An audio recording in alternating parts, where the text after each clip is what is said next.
Have you ever gone into Walmart to pick out what popcorn you're going to eat for family movie night and realize that you're stuck between two different types of popcorn?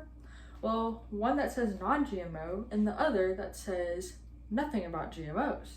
Well, I don't know a thing about y'all, but I'm going to pick the one that says non-GMO since it sounds so much healthier for my body. Well, what turns out is that bag of popcorn that was marketing non-GMOs are actually trying to make it seem like GMOs are bad for us, but that isn't the case. What I had yet understand at that point was that there's no such thing as GMO popcorn. Those two types of popcorn that I was looking at in the store are exactly the same thing. Companies market these foods to make the buyer assume that they are not safe for us, when in reality, they totally are. So these companies can bring more profit into their business by creating the slogan of non-GMO that's on the outside of the bag. If we look closely into the purposes of these GMOs, we can see that they benefit our society through decreased use of pesticide use and that they produce food with more desirable traits. So, these genetically modified organisms play a big role in how we are using less pesticides to help support these crops. So, pesticides are substances that are used to destroy the insects that surround the crops and are mainly used to control the diseases that some of the plants might have.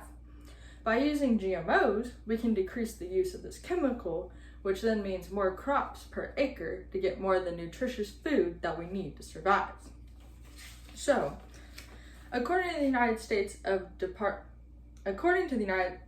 Department of Agriculture, GMO seeds have been safely tested more than any other agriculture crop, and the FDA has come up with the conclusion that GMOs are safe. Also, in 2016, the National Academies of Science, Medicine, and Engineering formed a committee where they studied the effects of GMOs on the human body as well as the environment. Not only did they find that they had no adverse effects on the body, but they also found out that they reduced pesticide usage by 37%. So the food that we gain through GMOs, for example, corn, has fed a whole population and caused us to feed millions of more people with the GMO corn. Well, these GMOs have a process of taking your 10 regular GMOs, such as apples, soybeans, alfalfa, papayas, canola, summer squash, sugar beets, corn, cotton, and potatoes, and putting them out to the public to make more desirable traits. So these desirable traits include making sure that these GMO seeds are able to naturally develop due to the weather conditions or being able to fight off diseases. So according to the FDA, these GMOs have to go through a 3-step process before they can even get approved. So they start at the FDA, and then EPA, and then finally reach the USDA. This process takes about 13 years and about $30 million.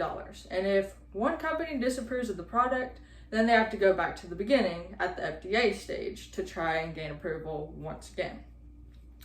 So this is a very long journey, so that it guarantees that GMOs go through a safe process to get approved for consumption to the public. So if we didn't have these GMOs, we would eventually have to farm probably around 50 million more acres of land.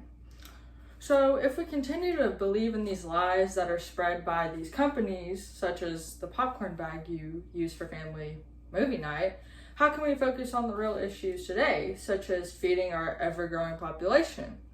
With the help of these GMOs, we are focusing on how we can ensure the safety through the usage of less pesticide usage and making sure that these crops contain more desirable traits for production. Can you imagine how many people we could feed if these GMO crops can be grown to their full potential?